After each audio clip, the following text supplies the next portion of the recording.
राम जी से पूछे जनकपुर के नारी, बता द बबुआ।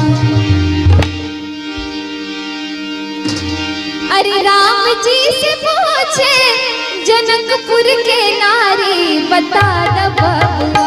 लोगवा